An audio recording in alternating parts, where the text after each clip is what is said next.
Assalamualaikum warahmatullahi wabarakatuh. Perkenalkan, nama saya Delva Labita Amirul Anissa, NPM 19410072 dari Prodi Ilmu Komunikasi, Fakultas Ilmu Sosial dan Ilmu Politik, Universitas Slamet Riyadi Surakarta.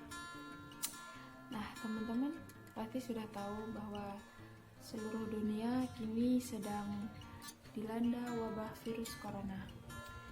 Jumlahnya pun sampai sekarang belum ada penurunan.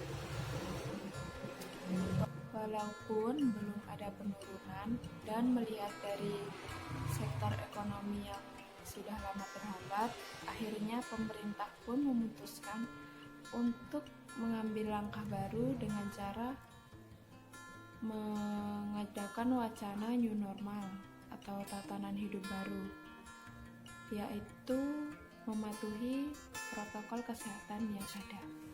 Nah, dengan adanya new normal ini, pemerintah berharap semoga masyarakat tetap produktif walaupun harus berdampingan dengan virus corona ini. Beberapa sektor pun telah dibuka, termasuk sektor pendidikan, terkhusus perguruan tinggi.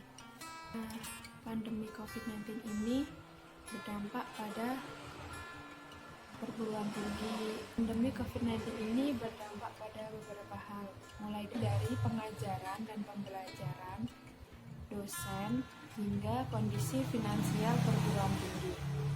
Ada sebuah wacana bahwa pembelajaran online atau daring akan dilaksanakan hingga tahun depan, yakni tahun 2021. Sebagian besar mahasiswa pun menyelesaikan semester ini secara penuh dengan cara daring atau online. Kelulusan pun dilakukan secara virtual, bukan secara seremonial. Pembelajaran online ini tentunya menjadi suatu tantangan besar untuk perguruan tinggi. Standar pembelajaran online yang layak perlu dikembangkan supaya bisa memfasilitasi mahasiswa. Dosen yang tidak siap dengan keadaan seperti ini harus lebih melek teknologi. Perguruan tinggi, khususnya swasta ini, menjadi lembaga pendidikan tinggi yang paling berdampak, karena sebagian besar pemasukan dari perguruan tinggi swasta ini berasal dari dana mahasiswa. Keterlambatan pembayaran ini disebabkan finansial dari orang tua mahasiswa yang terdampak dari pandemi COVID-19 ini. Nah, dari sisi lain, universitas juga perlu memperhatikan kebutuhan dari mahasiswa sendiri, seperti melakukan optimalisasi standar pendidikan berbasis online. Mahasiswa membutuhkan pengalaman belajar secara online yang menarik, sehingga universitas perlu menyediakan konten edukasi yang mampu meningkatkan minat mahasiswa dan kuriositas mata kuliah yang diambil oleh mahasiswa tersebut, agar dapat menjawab berbagai macam tantangan dalam kondisi pandemi ini. Pemimpin universitas perlu memetakan potensi kerusakan dan mencari alternatif solusi dengan beragam skenario untuk memecahkan masalah tersebut. Diperlukan perencanaan jangka jauh atau jangka pendek supaya universitas tetap terlihat produktif walaupun di tengah pandemi COVID-19 ini. Dengan demikian, diharapkan perguruan tinggi mampu menghadirkan skenario new normal yang efektif guna menunjang produktivitas sektor pendidikan. Meski terhalang pandemi, seharusnya kita mendorong agar interaksi tetap aktif dengan jejaring nasional maupun internasional. Interaksi bisa dilakukan secara virtual, sehingga reputasi kampus di kalangan internasional tetap terjaga dengan baik. Jika bicara tentang kesiapan perguruan tinggi menyambut new normal ini, tentu itu membutuhkan kebijakan dari pemimpin perguruan tinggi masing-masing. Bagi mahasiswa sendiri, penerapan new normal ini bisa menjadi angin segar ataupun sebaliknya, yaitu harapan yang menakutkan. Angin segar berarti mahasiswa yang selama ini tidak nyaman dengan perkuliahan online dapat kembali merasakan kehidupan kampus seperti biasa, walaupun harus mematuhi protokol kesehatan yang ada. Sedangkan new normal bisa menjadi harapan yang menakutkan, sebab keinginan mereka untuk kembali ke kampus tidak didukung dengan kondisi di lapangan. Faktanya, kondisi di lapangan membuat mereka takut akan keselamatan diri sendiri, karena data masih menunjukkan bahwa kasus positif COVID-19 masih terus meningkat. Sehingga dengan dibukanya kembali sekolah maupun kampus sangat beresiko meningkatkan penularan yang sangat drastis. Artinya kondisi ini belum aman untuk para siswa dan mahasiswa. Banyak terjadi penambahan kasus baru di beberapa negara setelah mereka melakukan new normal. Salah satunya dengan membuka sekolah kembali, yaitu di negara Korea Selatan dan Swedia. Pertimbangan yang dialami mahasiswa sendiri karena minimnya kajian atau riset tentang dampak new normal jika diterapkan di Indonesia. Selain itu, kurangnya sosialisasi dari pemerintah sehingga pelaksanaannya menjadi tidak sesuai.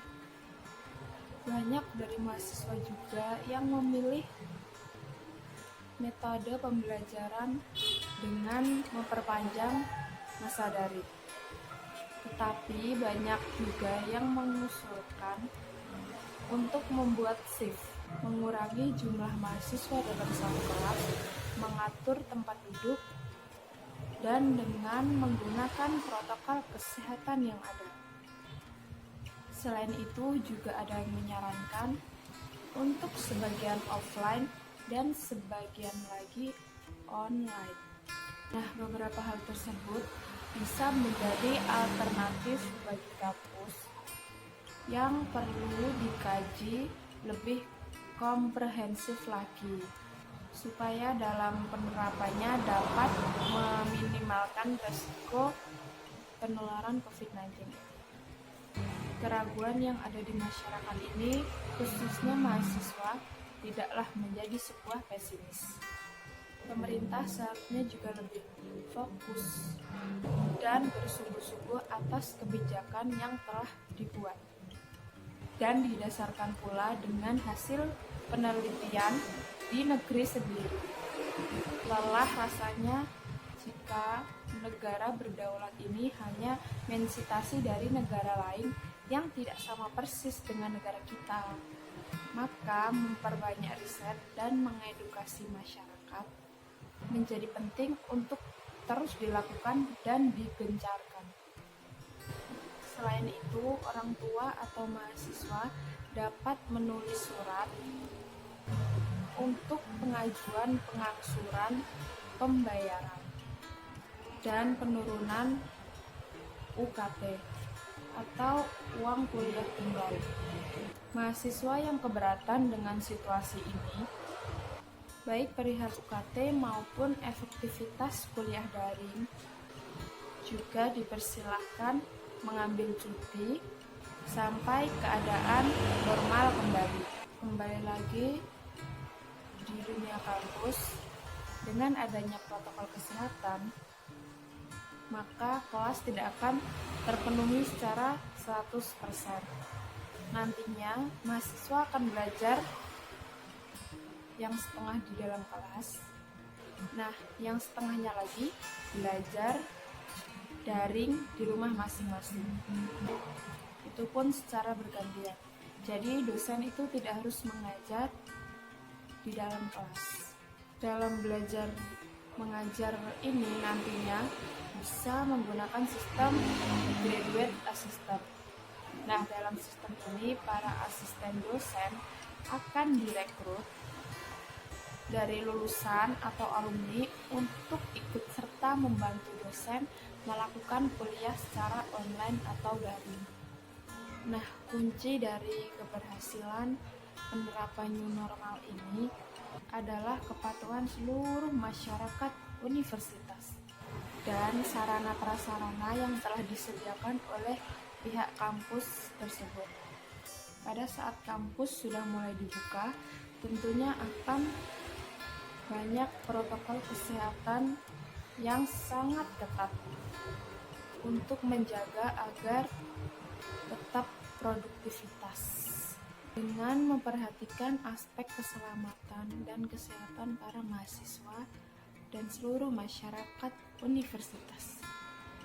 Di sisi lain, para staf pun juga harus mematuhi